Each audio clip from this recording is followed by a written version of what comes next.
काही घटना अशा घडल्या की आम्हाला राहतं घर सोडावं लागलं. सामानासकट बाहेर आलो आम्ही रस्त्यावर. बांधकाम अडखळलेली इमारत असते, त्याच्या दोन अगदी पिलरच्या मध्यभागी बाजूला पत्रे ठोकलेले अशा याच्या ठिकाणी आम्ही राहत होतो. गुगलवर मी सर्च करायचे मराठी पदार्थ, एकही मराठी पदार्थ नव्हता. मग 2007 मध्ये मी ब्लॉग रायटिंग सुरू केलं. मग जे काही घरी करेल, म्हणजे पिठलं केलं तर, भरलं वांग केलं तर त्याचे फोटो काढायचे इंग्रजीमध्ये. मग जितकं मोडक्या तोडक्या इंग्रजीमध्ये, तेव्हा ChatGPT नव्हतं. फूडमध्ये 3च कॉन्टेंट क्रिएटर होते आणि जे ते आपापलं स्टेट रिप्रेझेंट करायचे. साऊथ इंडियातून एक, पंजाबमधून एक, गुजरातमधून एक. पण आपली मराठी रेसिपी किंवा मराठी खाद्यपदार्थ कोणीच पोस्ट नव्हतं करत. म्हणून मग तिथे ती एक प्रेरणा मिळाली की नाही, हे प्लॅटफॉर्म, हे व्यासपीठ खूप छान आहे. 6 महिन्याच्या कालावधीत न थांबता 100 रेसिपी व्हिडिओ अपलोड केली. तुम्ही शूट करायचा तेव्हा तुमच्या बरोबर कोणी असायचं की कोणीच नाही? की मला हा अट्टास होता की नाही, मी कसंही शूट करू पण ते असं वाटलं पाहिजे की 2-3 लोक मिळून शूट करतायत. आपल्याला नेहमीची सवय, करपलं की ते भांडं उचलायचं आणि किचनच्या सिंक मध्ये टाकायचं. तसंच मी सिंक मध्ये टाकलं, पाणी सुरू गेलं आणि माझी दिवाळी तिथेच झाली. धडाम.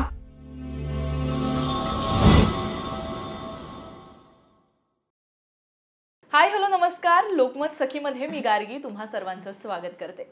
मंडळी, कसं आहे, कोणाच्याही मनात शिरण्याचा मार्ग हा पोटातून जात असतो.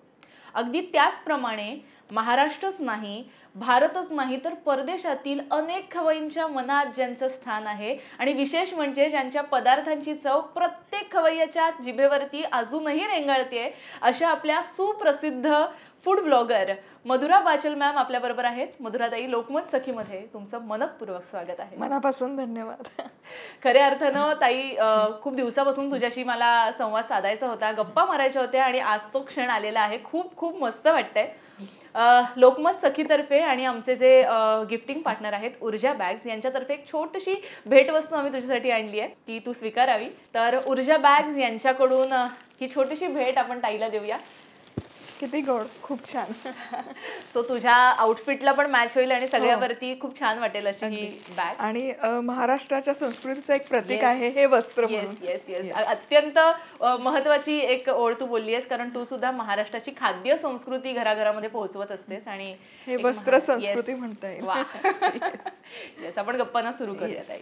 तर ताई, तुझी जर्नी आम्ही यूट्यूबच्या माध्यमातून बघतच आलेलो आहोत. आपण त्या सगळ्या बिझनेस जर्नीबद्दल, जी वेगवेगळ्या चवींनी युक्त आहे असं मी म्हणेन, ती जाणून घेणारच आहोत. पण त्याआधी पुण्यातल्या एका सर्वसामान्य घरातला तुझा जन्म, त्याच्यानंतर अगदी आर्थिक अनेक आव्हानं आणि त्यानंतर थेट आज सुप्रसिद्ध फूड ब्लॉगर, म्हणजे हा जो सगळा तुझा टप्पा आहे, आज त्या तुझ्या जर्नीकडे मागे वळून पाहताना कसं वाटतंय? खूप छान वाटतं. म्हणजे कृतज्ञतेचा भाव आहे. कारण जेव्हा सुरू केलं तेव्हा असं काही वाटलं नव्हतं की हे इथपर्यंत जाऊ किंवा इथपर्यंत लांब जाऊ. फक्त एक पॅशन होतं, जिद्द होती की मराठमोळे पदार्थ या छान डिजिटल प्लॅटफॉर्मवर आले पाहिजे आणि म्हणून सुरू केलेला हा अट्टाहास होता आणि तो इथपर्यंत आलेला आहे. अजून तो पुढे न्यायचा आहे वेगवेगळ्या माध्यमातून. सोशल मीडिया, डिजिटल मीडिया हा एक प्लॅटफॉर्म आहेच, पण तितकंसं पुरेसं नाही आहे. कारण महाराष्ट्राची आपली खाद्यसंस्कृती खूप मोठी आहे, त्याला खूप मोठा वारसा आहे.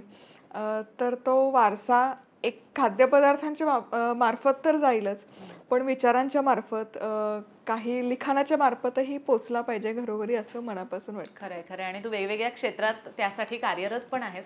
आणि सगळ्यात महत्त्वाचं म्हणजे मधुरा रेसिपी आता हा एक ब्रँड आहे, पण या ब्रँडच्या आधीची तुझी जर्नी कशी होती? कसं होतं तुझं बालपण? कारण आम्ही बरेचदा ऐकलेलं आहे पुण्यामध्ये अनेक आव्हानं तुला आली होती. काय सांगशील? सर्वसामान्य मध्यमवर्गीय म्हणू शकतो किंवा त्यापेक्षा थोडं एक खालची स्थिती आर्थिक दृष्टीने. तर वाड्यामध्ये मी लहानाची मोठी झाली. उत्तम संस्कृती होती, म्हणजे आमची शेजारी पाजारी, ते संगोपन खूप छान झालं. छोटंसं घर होतं 100 स्क्वेअर फूटचं. फक्त काही चॅलेंजेस असे आले की एक आपण स्वप्न बघतो ना की वन रूम किचन असेल तर, म्हणजे वन रूम असेल तर किमान वन रूम किचन पर्यंत आपला प्रवास झाला पाहिजे. तर आमच्या बाबतीत ते जरा उलटं झालं. म्हणजे 100 स्क्वेअर फूटच्या घरावरून 50 स्क्वेअर फुटावर आम्ही आलो. तर काही घटना अशा घडल्या की आम्हाला राहतं घर सोडावं लागलं. सामानासकट बाहेर आलो आम्ही रस्त्यावर. आणि मग जे बांधकाम अडखळलेली इमारत असती त्याच्या दोन अगदी पिलरच्या मध्यभागी बाजूला पत्रे ठोकलेले अशा याच्या ठिकाणी आम्ही राहत होतो की पाठीवर झोपणं पण शक्य नव्हतं. म्हणजे बेसिक सुविधा तर फार लांब आहे. म्हणजे टॅप वॉटर आपण जे म्हणतो किंवा वॉशरूम आहे, या सगळ्या सुविधा तर नव्हत्याच. मग त्यासाठी बाहेर बाहेर सोय बघायची. सो या सगळ्या वातावरणात जिद्दीने 4 ते 5 वर्ष आम्ही राहिलो. आणि हे राहताना कुठेच म्हणजे एक खूप मी ईश्वर कृपा समजते. कारण आई बाबांचं कुठेही आमच्या असं नव्हतं की अरे रे आपल्यावर ही वेळ आली. एक ब्लेमिंग पॅटर्न किंवा कंप्लेनिंग पॅटर्न माझ्या आई बाबांमध्ये मी लहानपासून मोठी होईपर्यंत कधी बघितलंच नाही. जे काही प्रसंग येतील ते लढायचं, हीच शिकवण मिळाली. त्यामुळे अरे रे आपलं म्हणजे आर्थिकदृष्ट्या खूप छान नाही असं कधी वाटलंच नाही. मी त्या स्थितीतही तितकंच मी माझं बालपण एन्जॉय केलंय, ती फेजही एन्जॉय केली. त्यामुळे तक्रारीचा सूर कधी नव्हता. आणि हे विशेष आहे. म्हणजे आपण कधी कधी सगळ्या सुविधा आपल्याकडे असतात आणि थोडीशी ठेच लागली तरी नशिबाला दोष देऊन बसतो. पण खरं ही गोष्ट शिकण्यासारखी आहे. ताई, थोडं पुढे गेल्यानंतर एक असा टप्पा ज्याच्यामध्ये तुझं लग्न झालं, त्यानंतर तू परदेशामध्ये गेली, शिकागोला बँकेमध्ये नोकरी करायला लागली. म्हणजे तसं बघायला गेलं तर खूप असं स्टेबल तुझी जर्नी होती, एक स्टेबल इन्कम होतं. मग अशामध्ये जेव्हा युट्यूब नवीन नवीन आलं होतं, त्याचे चॅलेंजेस तसं बघायला गेलं तर तुझ्यासाठी पण सगळे नवीन होते. मग ही रिस्क घेणं म्हणजे अगदी सर्वसामान्य ही गोष्ट नाहीये. कसं तुला का ते करावं असं वाटलं? बँकमध्ये मी जॉब करत होते आणि नवरा सॉफ्टवेअर इंजिनियर. आणि ती जर एक फेज बघितली 2000 नंतरची, 2000 ते आत्ता अलीकडे टिल लॉकडाऊन, हा 20 वर्षाचा कालावधी सॉफ्टवेअर इंजिनियरसाठी फार टिपिंग पॉईंट होता. त्यामुळे ते कायम बिझी असायचे. म्हणजे या कायम इव्हन यावर मीम्सही झाले होते, जोक्स स्प्रेड व्हायचे की सॉफ्टवेअर इंजिनियर म्हणजे गुरासारखं काम करतात वगैरे वगैरे असं. तर तसंच माझ्या नवऱ्याच्या बाबतीत होते. सकाळी 7:00-7:30ला घर सोडायचं, पण रात्री घरी यायची काही वेळ नसायची. कधी 11, 11:30, कधी कधी राहावंही लागायचं. मग पण माझं तर सेट होतं. मी सकाळी 9च्या आत घर सोडायचे, 8:30ला. 9चं माझं ऑफिस टायमिंग होतं आणि 6:30ला घरी यायचे. पण आता त्यानंतर स्वयंपाक दोघांचा असा किती, अर्धा-पाऊण तास, फार फार तर 1 तासात आराम करूनही होऊन जायचं. मग आता उरलेला वेळ करायचा काय? मग तेव्हा ब्लॉगस्पॉट फार ट्रेंडिंगमध्ये होतं 2005 नंतर. मग गुगलवर मी सर्च करायचे मराठी पदार्थ, एकही मराठी पदार्थ नव्हता. मग 2007 मध्ये मी ब्लॉग रायटिंग सुरू केलं. मग जे काही घरी करेल, म्हणजे पिठलं केलं तर, भरलं वांग केलं तर त्याचे फोटो काढायचे इंग्रजीमध्ये. मग जितकं मोडक्या तोडक्या इंग्रजीमध्ये, तेव्हा ChatGPT नव्हतं, या सुविधा नव्हत्या की इंग्रजी आम्हाला लिहून दे, हे असलं काही नव्हतं. पण स्वतःला जमेल तसं. मग काही माझ्या मैत्रिणी होत्या नॉर्थ इंडियन, त्यांना विचारून हा शब्द बरोबर आहे का असं करत करत 2 वर्ष ब्लॉग रायटिंग केलं. पण हे सलग 2 वर्ष केल्यानंतर त्याच्या मर्यादा लक्षात आल्या की आवड म्हणून आपण करतोय, पण जे आपलं जिद्द आहे, हेतू आहे की जे जागतिक व्यासपीठावर मराठी पदार्थ गेले पाहिजेत, त्याला खूप मर्यादा येतात. ब्लॉग त्याच्यातून तुम्हाला इन्कम मिळायचं? ब्लॉग थ्रू नाही मिळायचं, आवड म्हणूनच केलं. मग 2008 मध्ये गुगलने युट्यूब घेतलं आणि तेव्हा मग व्हिडिओ स्ट्रीमिंग प्लॅटफॉर्म इतकं लक्षात आलं की युट्यूब आहे. मग तेव्हा 2च जॉनरे होते, एक म्युझिक ज्यामध्ये टी सिरीज सुरुवातीपासून आहे, आणि फूडमध्ये 3च कॉन्टेंट क्रिएटर होते आणि जे ते आपापलं स्टेट रिप्रेझेंट करायचे. साऊथ इंडियातून एक, पंजाबमधून एक, गुजरातमधून एक. पण आपली मराठी रेसिपी किंवा मराठी खाद्यपदार्थ कोणीच पोस्ट नव्हतं करत. म्हणून मग तिथे ती एक प्रेरणा मिळाली की नाही, हे प्लॅटफॉर्म, हे व्यासपीठ खूप छान आहे आणि इथे आपली मराठमोळे पदार्थ आले पाहिजेत. मग या हेतूने 2009 मध्ये मधुराज रेसिपीची सुरुवात केली. पण जसं की आयुष्याच्या त्या टप्प्यावर मी होते की जे आपण स्वप्न बघतो लहानापासून मोठे होईपर्यंत, की एक छानसा जॉब हवा, जिथे फ्युचर सिक्युअर्ड आहे, महिन्याला मला छान, बरं डॉलरमध्ये कमवत होते असंही नाही की रुपीजमध्ये आहे, हे सगळं होतं. हे असताना आता इथे जायचं म्हणजे विरोधक होते, सल्ला देणारे होते आणि हे माध्यम तेव्हा कळतच नव्हतं. कारण कॉन्टेंट क्रिएशन, क्रिएटर इकोसिस्टम आणि इन्फ्लुएन्सर या सगळ्या टर्म्स लॉकडाऊन नंतर जास्तीत जास्त लोकांपर्यंत पोहोचल्या, पण तेव्हा हे full time profession, full time career असं काहीच नव्हतं. फ्रोझन मूव्हीमध्ये डायलॉग आहे, diving into the unknown, तसंच होतं, फक्त पॅशन होती. बरं, आता मला जर सिक्युअर जॉब सोडायचा आहे आणि इथे आर्थिक गणित जुळवायचंय. जर आर्थिक गणित जुळवायला माहिती होतं की वेळ लागणार, कारण मॉनिटायझेशन हा ऑप्शनच नव्हता तेव्हाही. तो फार नंतर आला 2010 नंतर. 11ला म्हणजे 10 नंतर मी अप्लाय केलं आणि 11ला मला पहिला पेचेक मिळाला. सो आता हे करायचं तर मग एक व्हिडिओ टाका, व्हायरल जाईल, या सगळ्या कन्सेप्ट नव्हत्या. लाईक कमेंट नव्हतं, सबस्क्राईब नव्हतं. मग तेव्हा मी मॅटर्निटी लिव्हवर होते. मी रितसर रिझाईन नव्हतं केलं. मग मी ती लिव्ह एक्सटेंड करून घेतली. ती सुविधा होती. मी बँकेमध्ये होते तर 6 महिने प्लस 6 महिने आपण मॅटर्निटी लिव्ह एक्सटेंड करू शकत होतो. अनपेड लिव्ह होती. मग मी ती लिव्ह एक्सटेंड केली आणि त्या 6 महिन्याच्या कालावधीत न थांबता 100 रेसिपी व्हिडिओ अपलोड केले. सोमवार ते शनिवार डेली एक व्हिडिओ टाकायचा. बरं, तेव्हा चॅलेंजेसही होतं, स्मार्टफोनही नव्हता तेव्हा. मग मी घरात जो आम्ही हाऊस म्हणून डिजिटल कॅमेरा घेतला, तो लावायचा. ट्रायपॉड मला मैत्रिणीने दिला. अगं मधुरा, ट्रायपॉड हेही मला माहिती नव्हतं. मैत्रिणीने शिकवलं ट्रायपॉड कसं वापरायचं ते. डे लाईट वापरायचं. शिकागोमध्ये होते, 4 वाजता अंधार पडायचा, मग तो लाईट वापरायचा.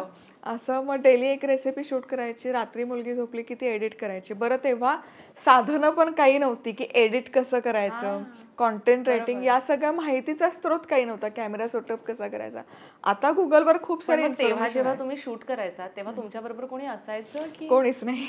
बरं, म्हणजे जे आम्हाला क्लोज दिसायचं किंवा अगदी पॅन दिसायचं ते तुम्हीच करायचं. आणि हाही माझा फार अट्टास होता. म्हणजे हा की माहित नाही की मला हा अट्टास होता की नाही, मी कसंही शूट करू पण ते असं वाटलं पाहिजे की 2-3 लोक मिळून शूट करताय.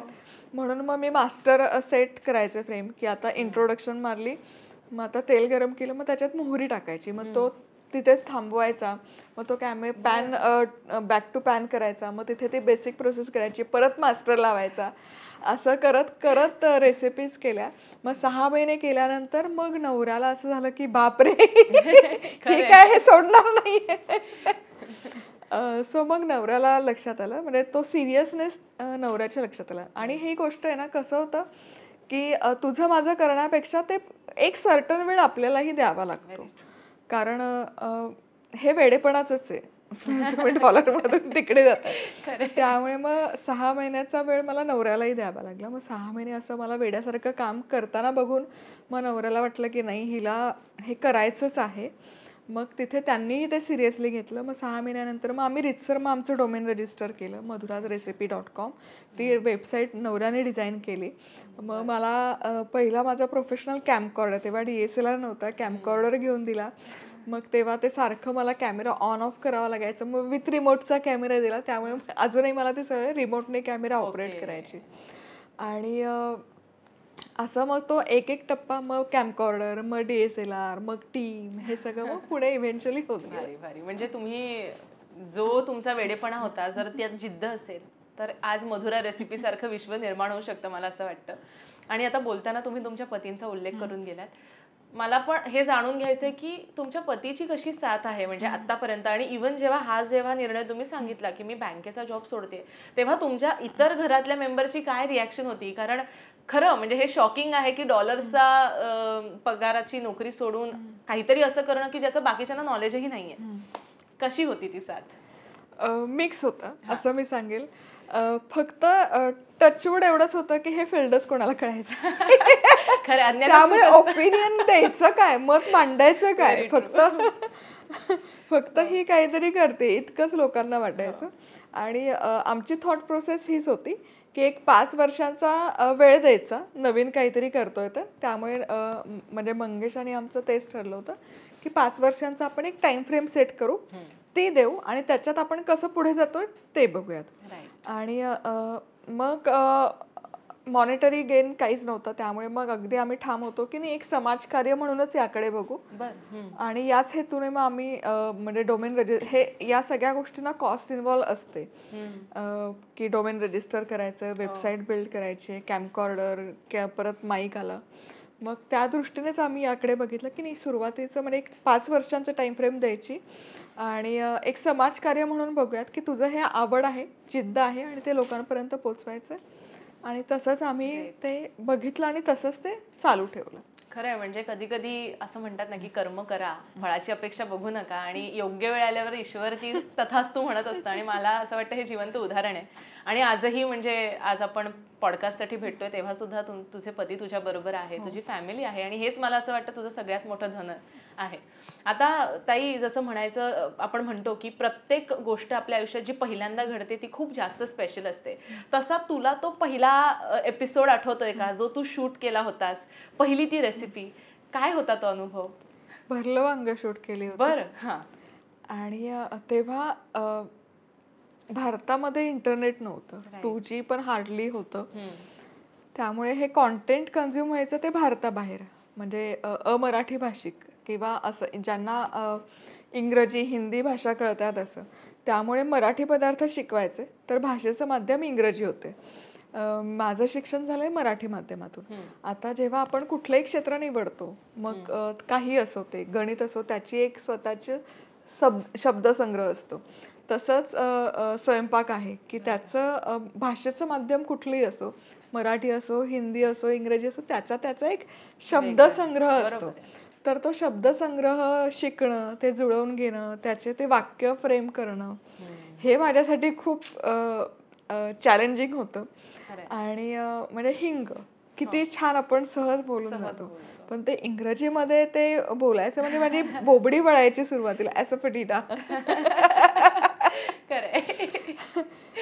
किंवा आपण मराठी माध्यमातून शिकला की पास्ट टेन्स, प्रेझेंट टेन्स किंवा हे असं सगळं फार कटला मध्ये कटेड, कारण मी कट घेतलाय. मग हे असं सगळं गमती जमती यायच्या. आणि कॅमेरा फ्रेंडली हा प्रकारच नव्हता, आयुष्यात कधी विचार केला नव्हता की कॅमेरा समोर मी उभं राहील. त्यामुळे एकतर तुफान विनोदी इंग्रजी, त्यात ते स्किल, त्याच्यात ते सादरीकरण, म्हणजे माझा नवरा, म्हणजे तुमचा विश्वास बसणार नाही, आम्ही लिटरली गडा गडा लोळून हसलोय माझ्याच पहिल्या एपिसोडला. पहिले असे एपिसोड आम्ही अक्षरशः तुफान हसलोय. खरंय खरंय. ताई, तुझ्या जशा या रेसिपी बनवण्याच्या जर्नीचा प्रवास पुढे पुढे चालायला लागला, बरेच तू अवॉर्ड्स जिंकलीस. आजही मला तुम्हाला सांगायचंय, म्हणजे प्रेक्षकांना सुद्धा सांगू इच्छिते की आज इथे येण्याआधी सुद्धा ताईला एक अवॉर्ड मिळालाय.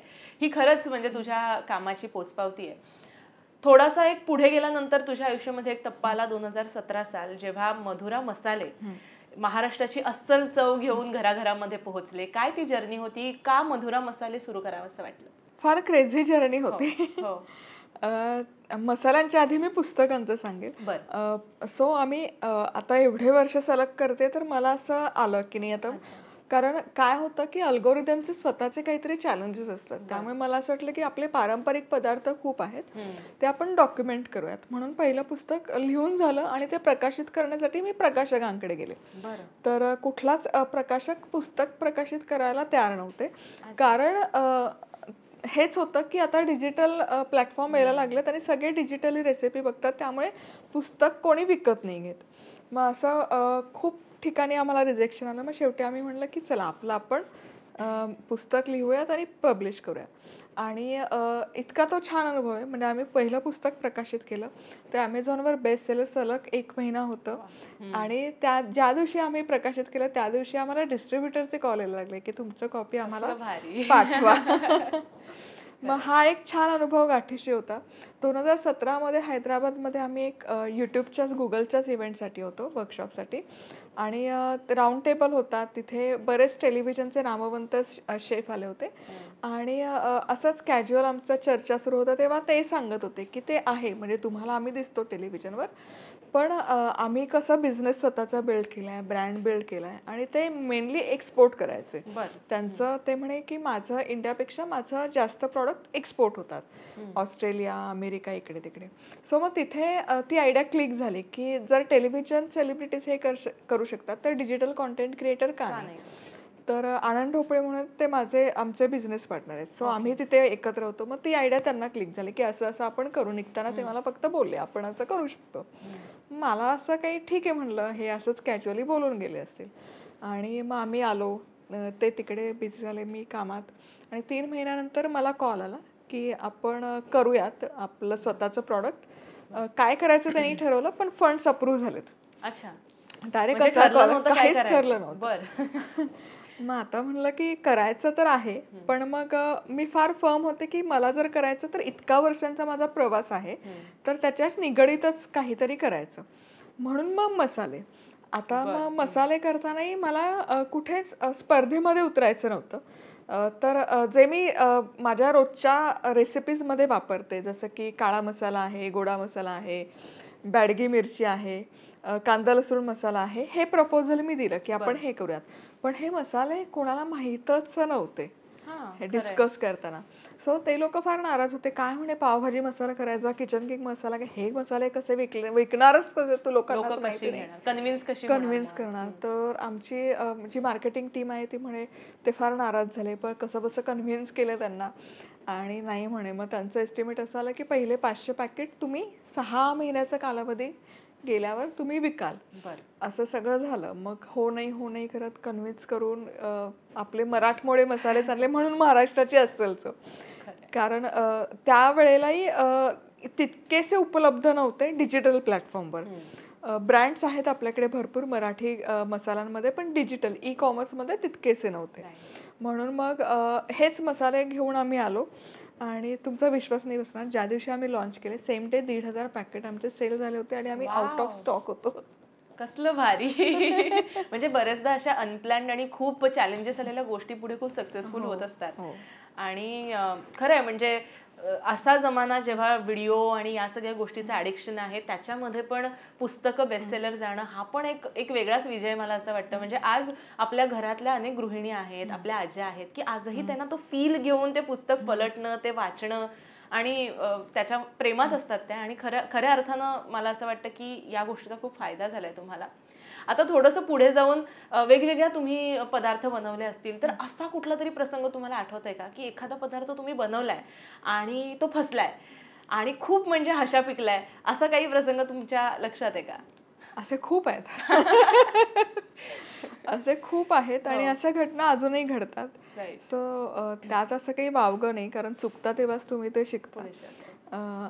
तर अगदी 2010 ची गोष्ट आहे सुरुवातीला. सो मला काय झालं होतं माहित नाही, पण तेव्हाची जी गरज असते, अमेरिकेमध्ये होते, तिथले मायक्रोवेव्ह दणदणीत असतात. म्हणजे 1,500 वॅटचा त्याचं पॉवर असते. आपल्याकडे नॉर्मल मायक्रोवेव्ह, आपल्या इथे 900. तर मग म्हणलं की नाही, आपण दिवाळीचा फराळ मायक्रोवेव्ह मध्ये करायचा सगळा. आणि तो मी केला, बेसन लाडू आणि मग चिवडा करायला घेतला. तर काय होतं ना, जेव्हा इतकं त्याची पॉवर असते ना, तेव्हा विदिन फ्रॅक्शन ऑफ सेकंड ते पुढे मागे जातं. आता मायक्रोवेव्ह मध्ये करायचं म्हणजे काचेचा कुंडा घेतला, मग फोडणीला सुरुवात केली, मायक्रोवेव्ह मध्येच फोडणी घातली, तर ते अर्थातच थोडीशी पुढे गेली. आणि मग गडबडीत आपल्याला नेहमीची सवय, करपलं की ते भांडं उचलायचं आणि किचनच्या सिंक मध्ये टाकायचं. तसंच मी सिंक मध्ये टाकलं, पाणी सुरू केलं आणि माझी दिवाळी तिथेच झाली. धडाम. अख्ख्या किचन मध्ये काचा, सगळीकडे हे. म्हणजे माझे दिवाळी सुरू व्हायच्या आधीच फटाके किचन मध्ये सुरू झाले होते. सो अशा बऱ्याच गमती जमती सुरू असतात. खरंय. म्हणजे आणि तुम्हाला बघताना असं, म्हणजे बरेचदा माझी आई किंवा अनेक की अरे किती परफेक्ट आहे, किती छान आहे, पण त्याच्या मागे असे बरेच चॅलेंजेस आणि गमती असतात, असं मी म्हणेन. एक पुढचा टप्पा आपल्या आयुष्यात येतो जेव्हा आपल्याला खूप सक्सेस मिळतं, खूप यश मिळतं.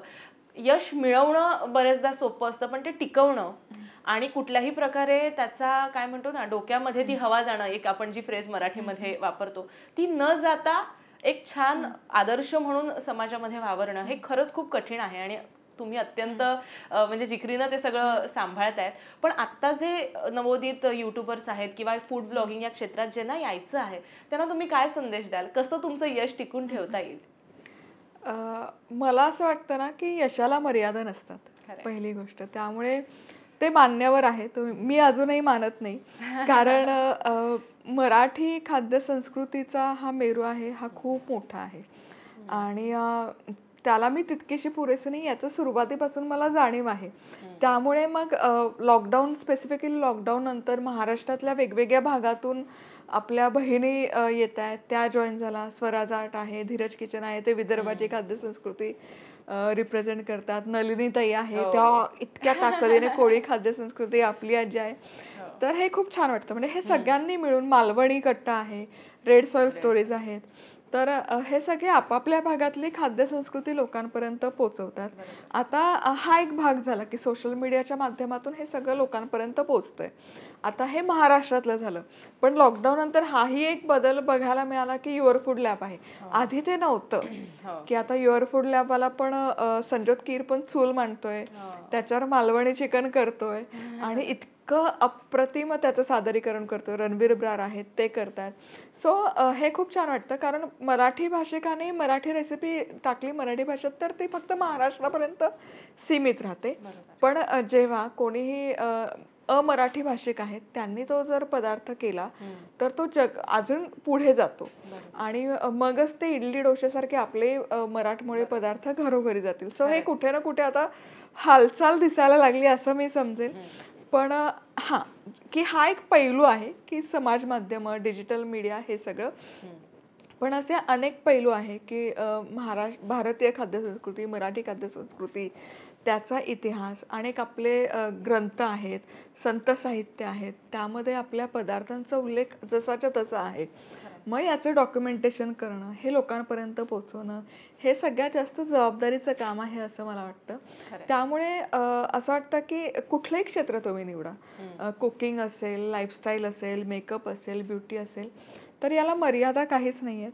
त्यामुळे तिथे प्रतिभावान होणं आणि सगळ्या पैलूंचा अभ्यास करून फक्त सोशल मीडियापुरतं ते सीमित न राहता सगळ्या पैलूंचा अभ्यास करून ते कसं आपल्याला पुढे नेता येईल याचा जर आपण अभ्यास केला तर मग लक्षात येतं की हां, खूप करायचंय, मग हवा नाही डोक्यात जात. खरंय खरंय. खरी गोष्ट आहे. तर मॅम, युट्यूबच्या प्रवासामध्ये असा एक आता टप्पा आलाय असं मी म्हणू शकते की इतकी प्रसिद्धी तर तुमची आहेच, उत्तम उत्तम पदार्थ तुम्ही बनवतात. आज आपण टीव्हीच्या माध्यमातून सुद्धा आमच्या आई आजी अजूनही दुपारी बघतात आणि त्या गोष्टी घरात बनवतात.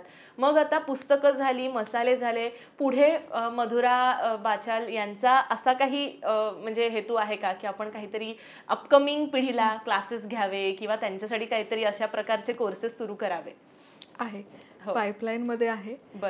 सुरुवात झालेली आहे. काही तांत्रिक अडचणी आहेत, त्यावर काम चालू आहे. पण पुढच्या 3-4 महिन्यात ते दिसेल. आणि हे अगदी मला आनंदाने सांगायला आवडेल की लॉकडाऊनच्या काळात त्याची आम्हाला ऑफर आली होती.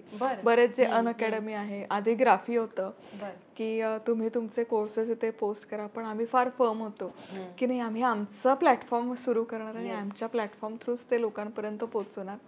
सो त्या प्लॅटफॉर्मवर काम करणं सुरू आहे. येत्या 6 महिन्यात कदाचित ते लोकांपर्यंत. येस, म्हणजे मला असं वाटतं की आता दिवाळी अगदी जवळ येते आणि दिवाळीच्या मुहूर्तावरती हा एक शुभारंभ आणि ही एक अशी गुड न्यूज आम्हाला त्यांनी दिलेली आहे एक्सक्लुझिव्ह लोकमत सखीवर. खूप खूप मस्त मॅम. थोडंसं आपण पुढे जाऊया आणि एवढा सगळं तुमचं विश्व तुम्ही जेव्हा उभारता तेव्हा कुठे ना कुठेतरी प्रोफेशन आणि पर्सनल लाईफ ह्याच्यामधला ताळमेळ साधणं म्हणजे खूपच जिकरीचं ते काम असतं. आणि आपण आता बोलता बोलता सुद्धा तुम्ही हा उल्लेख केला होता की मला दोन्ही गोष्टी बॅलन्स कराव्या लागतात. तर अशा अनेक आपल्या सखी आहेत की ज्यांना या फूड ब्लॉगिंगमध्ये यायचं किंवा कुठल्याही क्षेत्रामध्ये भविष्यात आपलं नशीब आजमावायचं आहे, त्यांना या दोन गोष्टींचा बॅलन्स कसा साधता येईल, काय टिप्स तुम्ही द्याल? मला सगळ्यात आधी वाटतं ना की बॅलन्स साधायचा हा डोक्यातून विचारच काढून टाका. मग स्ट्रेस येतो की मला हे पण करायचंय, मला ते पण करायचंय. तर आयुष्य आपलं फार लहान आहे, ते एन्जॉय करा सगळ्यात पहिली गोष्ट. आणि आई होणं हे बाय चॉईस तुम्ही झाला, ते मुलाच्या हातात नव्हतं. मग आता ही जबाबदारी पेलण्याचं काम कर्तव्य तुमचं आहे. मग ते कसं पेलायचं ह्या चॉईस पण तुमचं आहे. मग ते आनंदाने जगायचं का सारखं तक्रार करून हा मला असाच करतो, तो रात्रीत जागवतो, खातच नाही, हे तक्रारीचा सूर लावून का त्यावर मार्ग काढायचे, वाऊट काढायची की चला आता बाळ आहे, म्हणजे पहिले 6 महिने त्याचे हे चॅलेंजेस असतात, 6 ते 12 वर्षाचं होईपर्यंत हे. तर मला असं वाटतं ना की एन्जॉय करा त्या मोमेंट. म्हणजे हवं तर थोडा वेळ घ्या, पण ते पहिले जे मुलांचे असतात ना 5 वर्ष, ते परत येत नाही, ती फेज परत येत नाही. त्यामुळे असं इन्सिक्युअर नका हो की मी फक्त आई आहे आणि मला काही करता येत नाही, फुल टाइम जॉब नाही करता येत. पण हे सगळं करण्यापेक्षा याच्यावर की मला माझं मातृत्व एन्जॉय करता येतंय. म्हणजे याच्यापेक्षा आनंदाची दुसरी गोष्ट नाही असू शकत. मग त्याच्यासाठी काही आर्थिक चॅलेंजेस असतील किंवा काही कॉम्प्रोमाइजेस असतील तर मग ते करायची मनाची तयारी हवी. आणि दुसरी गोष्ट, ते साधूनही तुम्हाला जर असं वाटत असेल की मी करू शकते तर तेही आनंदाने करा. मग तेही म्हणजे मी माझं उदाहरण सांगते की मला 7:30ला नवऱ्याचा डबा तयार करावा लागायचा. मग त्यासाठी 5ला उठावं लागायचं. मग तो डबा द्यायचा.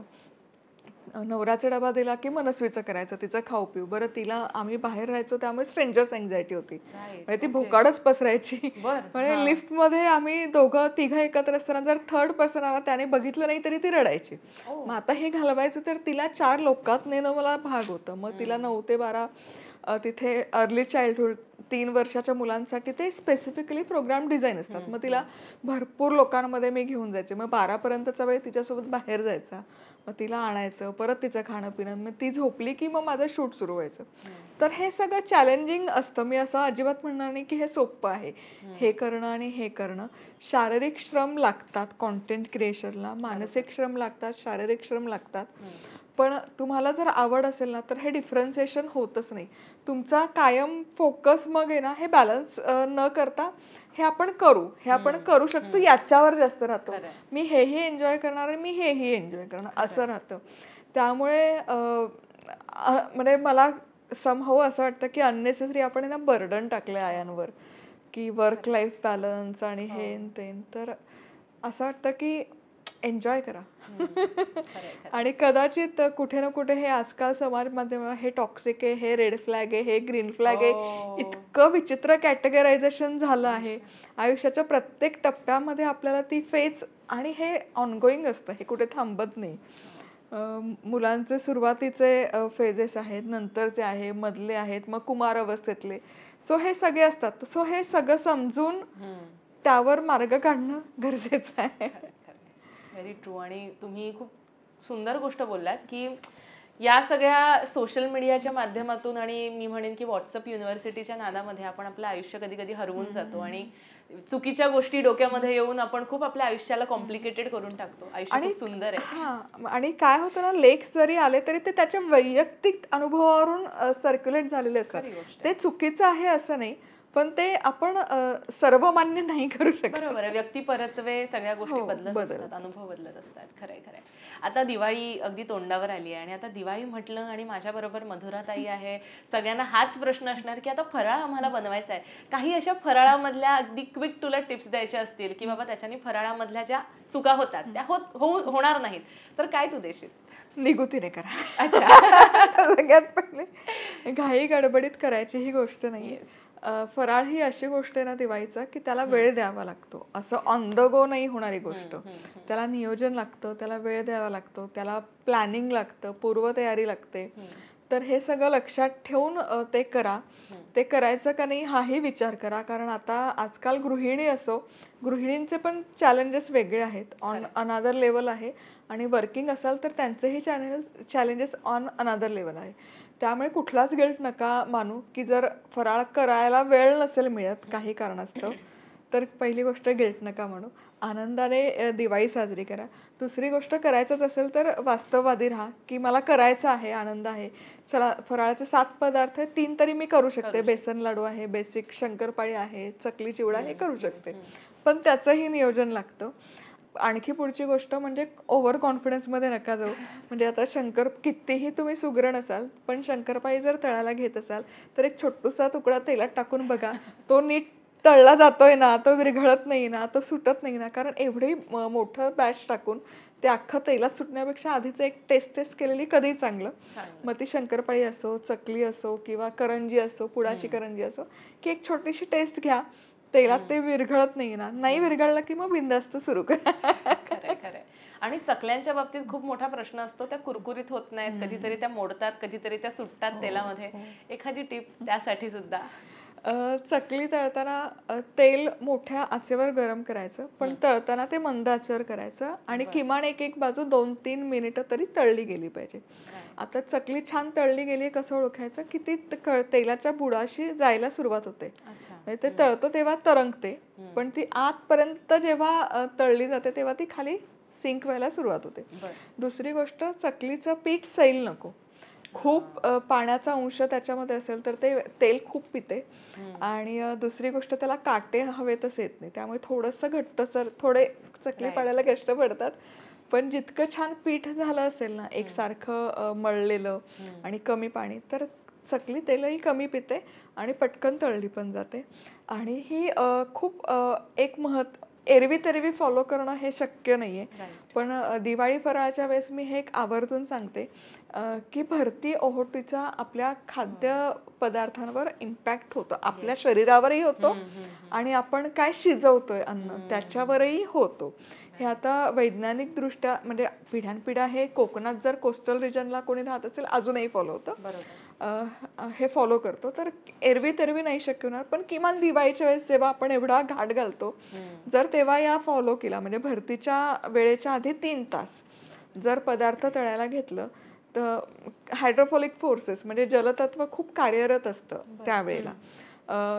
त्यामुळे मग काय होतं ना की तेल आणि पाणी हे विरुद्ध गुणधर्माचे असतात. त्यामुळे भरतीच्या वेळेच्या आधी 3 तास जर तुम्ही पदार्थ तळायला घेतला तर तो कमी तेलकट होतो. पण तोच पदार्थ तुम्ही ओहोटीच्या वेळेला तळायला घेतला तर तो मग पचपचित तेलकट होतो किंवा तळून झाल्यानंतर त्याच्या खाली तेल साचलं जातं, हे सगळं होतं. आणि हे वेळ काढायचंही एक छान गणित आहे. कॅलेंडर घ्या, त्याच्यावरची ती तिथी बघा. 2 असेल, 3 असेल, 4 असेल, 2 गुणिले 3 भागिले 4 केलं की जी वेळ येते, सपोज 1 आला, 1:30 आला, तर त्याच्या आधी 3 तास म्हणजे 10 वाजता तुम्ही तो पदार्थ करायला सुरुवात करू शकता. म्हणजे खूप कॉम्प्लिकेटेड वाटतं हे, पण तितकंसं कॉम्प्लिकेटेड नाहीये. पण किमान 2च पदार्थ दिवाळीत फार महत्वाचे असतात, शंकरपाळी आणि चकली. किमान त्याला तरी फॉलो केलं तरी हा फरक जाणवेल. आणि वर्षातून आपण एकदाच तो फराळ बनवत असतो, त्याच्यामुळे थोडीशी मेहनत आपण त्यासाठी घेऊ शकतो. आणि मुळात ह्याला शास्त्रीय अशा प्रकारचा दृष्टिकोन आहे हे सुद्धा बरेचदा आपल्याला माहिती नसतं. ताई, मी तर म्हणेन की आपण खूप वेळ गप्पाच मारतोय. म्हणजे मी तुझ्याशी बोलता बोलता सुरुवात अगं-तुगं केली, मध्येच मी आहो-जाहोवर आली, मध्येच मॅमवर आली, कारण तो आपलेपण आणि ती इतकी म्हणजे म्हणतो ना की इझिली आपण एकमेकांशी बोलत होतो. तुझी आपण जर्नी जाणून घेतली आणि खूप इन्स्पायर करणारी अशी तुझी जर्नी आहे. आणि मला असं वाटतं प्रत्येक गृहिणीसाठी तो एक आदर्श आहे आणि तू त्यांच्यासाठी स्टार आहेच, अजूनही आहे आणि पुढचे अनेक वर्ष राहो हीच आमची सगळ्यांची सदिच्छा.